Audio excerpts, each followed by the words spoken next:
দুধের মতো দেখতে এই তরল পদার্থ আসলে কি? এগুলো সাদা সোনা, চমকে ওঠারই কথা। রাবারের আরেক নাম আসলে সাদা সোনা, কারণ রাবার বাগানের এই রস থেকে উৎপাদিত হয় গাড়ির টায়ার, টিউব, জুতা, স্যান্ডেল সহ হাজার রকম পণ্য। এবার আমরা যাব একটু শেরপুরে। এ পর্যন্ত আসার আগে যে শ্রম, ঘাম আর কয়েকটি ধাপ পার হয়ে এ পর্যায়ে আসে সেটা দেখে আসি। এটি শেরপুর জেলার গারো পাহাড়ে অবস্থিত ঝিনাইগাতির সন্ধ্যাকুড়া জিএস রাবার বাগান। এখানে দিন শুরু হয় ভোর 5টায়। বিশেষ ধরনের চাকু দিয়ে নিয়ম মেনে রাবার গাছের বাকল কাটেন শ্রমিকরা। আমরা পানি আর মেডিসিন দিয়ে এই রসটা ঢালছি। 1.5 কেজি পানি, 1.5 কেজি রস একদিন রাখি আর কি, 12 ঘন্টা। এরপর এই মেশিনে ঘুরাইতে হবো, পানি বাইর করা হইলো। এরপরে এই মেশিনে ঘুরাতে হবো, ঘুরানোর পরে এই সিটটা হবে। এগুলি আমরা শুকাই, এগুলি সিট বলা হয়। এই সিটগুলোকে শুকানোর রোদে শুকানোর পরে আমাদের দুম ঘর আছে, দুম ঘরে ওইখানে আমরা রাখে পরে ওখানে আগুনে হিট দেওয়া হয়। হিট দিয়ে এটা পুরো একটা কালার তৈরি করে, যে কালারটা পার্টিরা দেখে পছন্দ করে। একবার পোড়াইতে গেলে মিনিমাম আমাদের 30 মণ লাকড়ি লাগে। 30 মণ লাকড়ির ভিতরে আগুন দিয়ে আমরা প্রায় 6000 সিট পোড়াই নিই।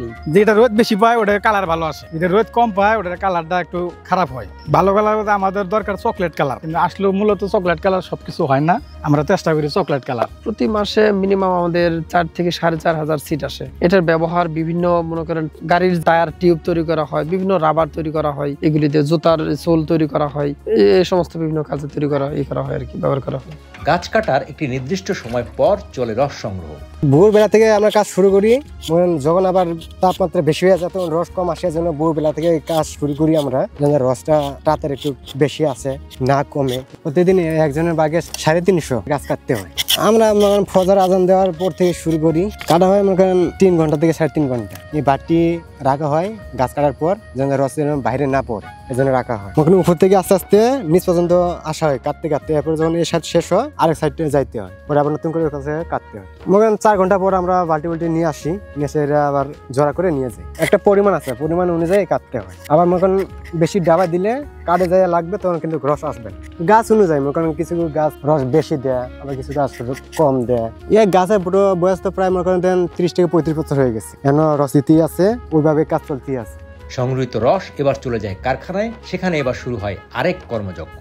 দিন ঠান্ডা থাকলে আমাদের রস একটু বেশি কালেকশন হয়, বেশি মাত্রা তাপমাত্রার কারণে কমে যায়।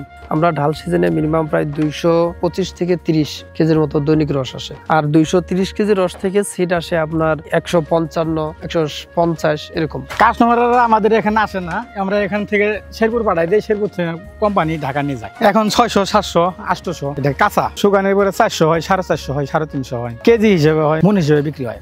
এবার এই রাবার চলে যায় দেশ বিদেশের বিভিন্ন কারখানায়, উৎপাদিত হয় হাজারো রকমের প্রয়োজনীয় ও বাহারি পণ্য।